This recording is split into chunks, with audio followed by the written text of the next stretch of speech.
आप देख रहे हैं न्यूज़ 24 साथ आपके मैं हूं कविता सिंह।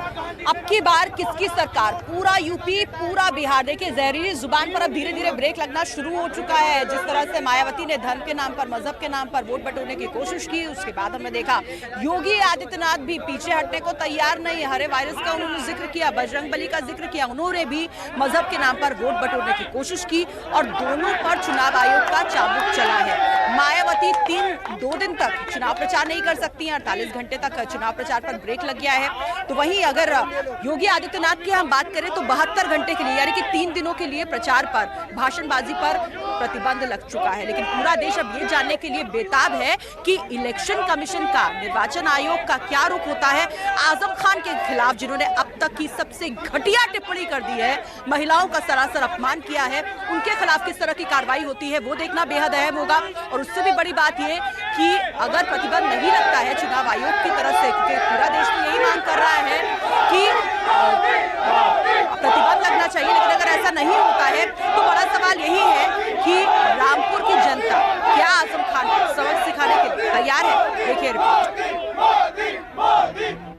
चुनाव आयोग ने 72 घंटे के लिए योगी और 48 घंटों के लिए मायावती के चुनाव प्रचार पर बैन लगा दिया है। सुबह 6 बजे से यह बैन शुरू होगा। 7 अप्रैल को देवबंद में महागठबंधन की रैली में और 9 अप्रैल को योगी आदित्यनाथ ने मेरठ में विवादित बयान दिए थे।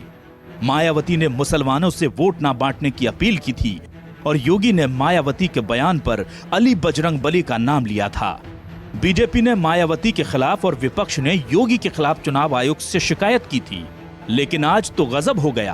रामपुर से समाजवादी पार्टी के उम्मीदवार आजम खान ने बीजेपी प्रत्याशी जया प्रदा के खिलाफ बेहद शर्मनाक बयान दे दिया। उसकी असलियत समझने में आपको 17 बरस लगे। मैं 17 दिन में पहचान गया कि इनके जो खाकी रंग का है। लानत है आपकी तालीम पर, लानत है आपके तजुर्बे पर, लानत आपकी रहनुमाई पर और लानत आपकी सियासत पर। रामपुर की पहचान पर पलीता लगा दिया आपने, रामपुर की रवायत पर पट्टा लगा दिया आपने। इतने घटिया अल्फाज तो गली के गुंडे भी नहीं बोलते, जाहिलों की जुबान भी इतनी घटिया नहीं होती। क्या महिला को गाली देना रामपुर की रवायत है? क्या राजनीति इतनी गिर जाएगी? 10 बरस जिसने रामपुर वालों का खून पिया, लहू पिया, जिसकी उंगली पकड़कर हम रामपुर में लेकर आए, आपने 10 साल अपना प्रतिनिधित्व कराया। मगर आप में और मुझे क्या फर्क है? शाहबाद वालों, रामपुर वालों, उत्तर प्रदेश वालों, हिंदुस्तान वालों, उसकी असलियत समझने में आपको 17 बरस लगे। मैं 17 दिन में पहचान गया कि इनके जो खाकी रंग का है। आजम खान ने जिस महिला के लिए इतनी गंदी बातें की, ये वही जयप्रदा हैं जो आजम खान को भाईजान कहा करती थी, जिनसे राखी बंधवाकर आजम फूले नहीं समाया करते थे। जयाप्रदा के जज्बात भी छलक उठे।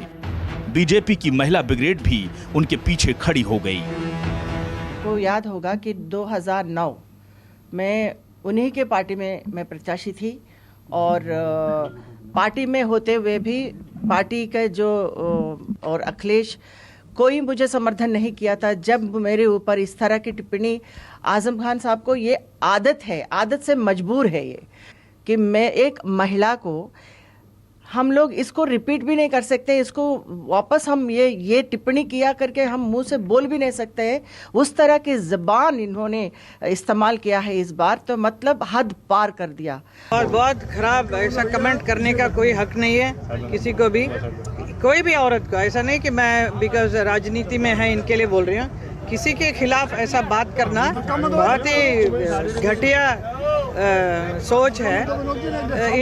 इससे मालूम पड़ता है कि उनका किस किस्म के आदमी होंगे वो। महिला पर अभद्र टिप्पणी हो रही थी और मंच पर बैठे समाजवादी पार्टी के नेता जो चुपचाप सुन रहे थे, मेरा उनसे आग्रह है, राजनीति अपनी जगह है और हिंदुस्तान में महिला का सम्मान अपनी जगह है। और आज जो चुपचाप बैठकर अपमान देखते हैं महिला का, उनको जवाब देना होगा समाज को कि क्या राजनीति आज इतनी ओछी हो गई है कि महिला का अपमान अब समाज चुपचाप बैठकर स्वीकार कर लेगा। आधी आबादी के अपमान पर महिला आयोग ने आंखें तरेरी और आजम के खिलाफ एफआईआर भी दर्ज हो गई। पार्टी लाइन से ऊपर उठकर महिलाएं स्वयंभू समाजवादी नेता की बखिया उधेड़ रही हैं। आजम खान ने बर के छत्ते में हाथ डाल दिया है। पता नहीं मैंने उनके लिए क्या किया है। मैंने ऐसे कौन सी बात कर दिया कि वो इस तरह की टिप्पणी कर रहा है, लेकिन उसके ऊपर एफआईआर भी हुआ है। तो इसका मतलब ये है कि ये जनता तक पहुंचा है और इसको छोड़ेंगे नहीं लोग। और मैं चाहती हूं कि इसका चुनाव तो मतलब इसका चुनाव नहीं होना चाहिए, इसको चुनाव से इसको रद्द करना चाहिए। गलत काम किया है और ऐसा कभी नहीं होना चाहिए। हमारे देश में महिलाएं इक्वल मानी जाती हैं, ये बिल्कुल गलत है। पार्ट ऑफ सोसाइटी हैं हम दोनों, तो ये मैं समझती हूँ कि बहुत ही गलत काम किया और इसकी मैं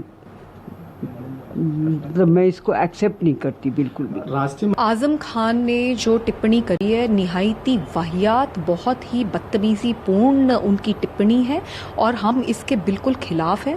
बहुत ही शर्मनाक उनके बयान हैं अपनी एक फेलो महिला नेता के खिलाफ। इनके खिलाफ सख्त से सख्त एक्शन होना चाहिए। मैं ईसी से और यूपी पुलिस से रिक्वेस्ट करती हूँ, एफआईआर दर्ज करके तुरंत इस आदमी को जेल पहुंचा। तो अपनी घटिया सोच का सर्टिफिकेट उन्होंने पेश कर दिया है, लेकिन अब चुनाव आयोग पर बहुत बड़ी जिम्मेदारी होगी कि ऐसी घटिया सोच को राजनीति पर पूरी तरीके से राजनीति में आने से पहले फुल स्टॉप ब्रेक लगा दिया जाए। छोटा सा ब्रेक, जल्द लौट जाएंगे। न्यूज़ 24 के साथ।